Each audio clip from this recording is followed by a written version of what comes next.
Well, I want to go over something that I think is actually a bigger threat to Americans' freedom than anything. And I think the biggest threat to Americans' freedom is individual Americans' freedom is from the medical establishment.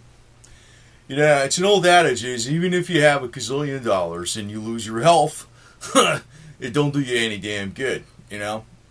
And you know, one thing I'm going to say this is like I think the American medical establishment. I'm very much into health and true health, but I think the American medical establishment, for the most part, is just nothing but a drug dealing, drug technician racket that's designed to take as much money as possible, and they will protect their fees and their racket is to the utmost because it's their bread and butter. That's exactly how the American medical establishment is.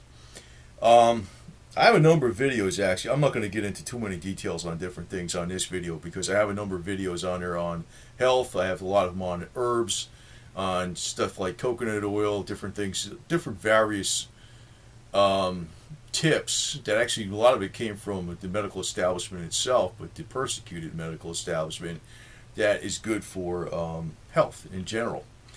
But this is one of the areas I think that's going to be the biggest danger to people in the long run.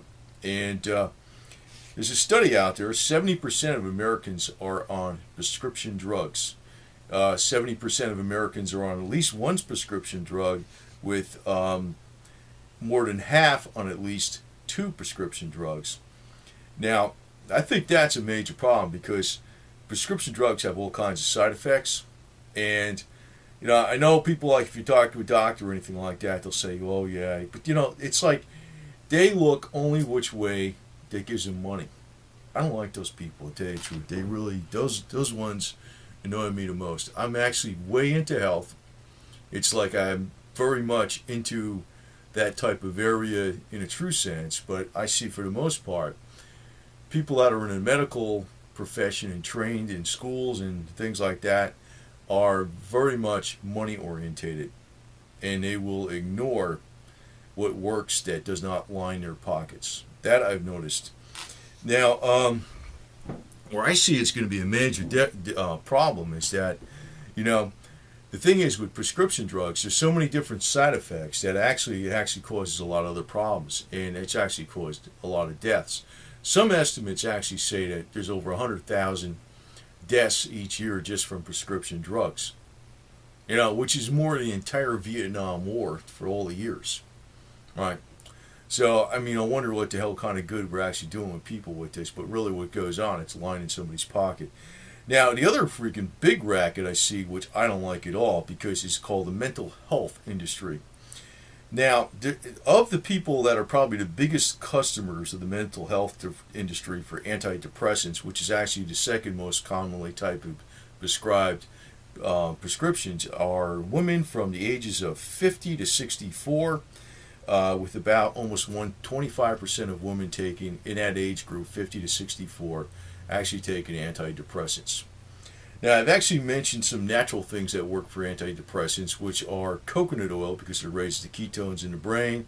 There's electronic methods. There's also taking the vitamin niacin. There's different types of niacin you could take.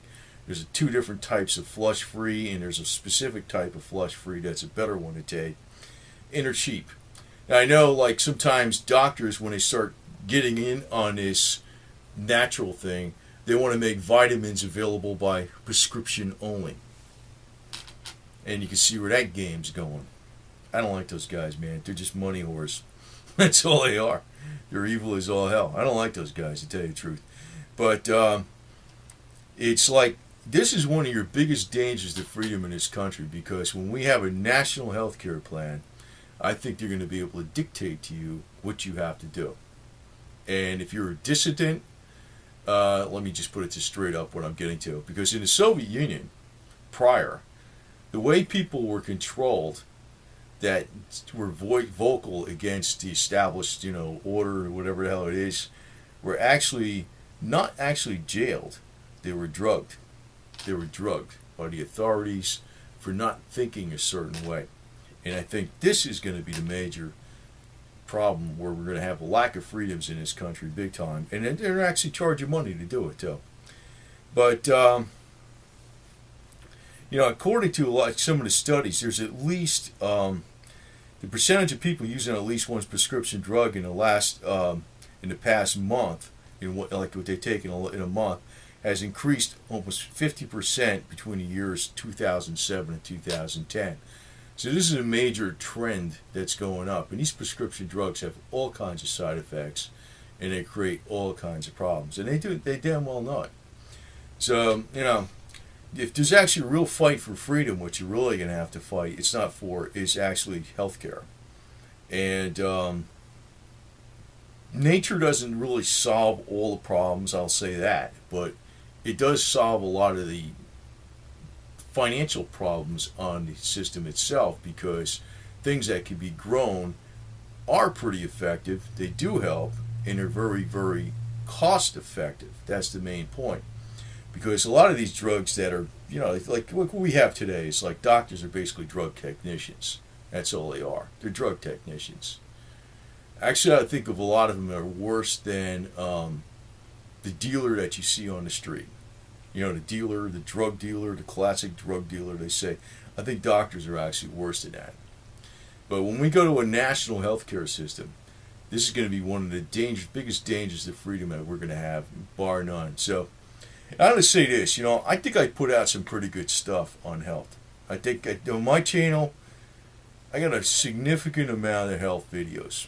Now, not all of them you're going to agree with.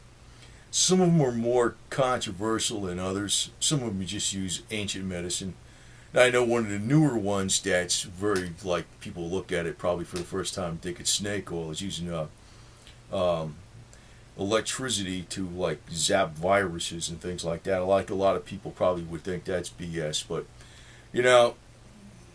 I'd tell you this, actually that is partly true, because there's a lot of snake oil involved in the field of electromedicine too. But anything I recommend is dirt cheap, very cheap. No high dollar stuff, no going down to LW will talk about going down to Mexico and paying $100,000 for something. Anything I talk about is cheap. So, if you try it and you don't like it and you think it doesn't work for you, you sure as hell ain't going to be out a lot of money. A lot of stuff I talk about is under $10. And I don't sell none of it either. So that's another thing. I have zero financial interest in it. The only thing I talk about is stuff that I actually use that I think works and I think has solid science behind it. But this is one of the best ways you're going to be able to combat the government establishment medical profession that are basically going to be your little dictators, man. Because I think the system's actually going to veer towards the way it was in the Soviet Union. When you're a dissident, they're going to screw you up on prescription drugs till you think the way you want them to. So you might want to be a shrewd dissident and not actually say too much of the wrong thing. That's another thing, because sometimes a direct frontal assault is not the smartest method out there. I'll say that.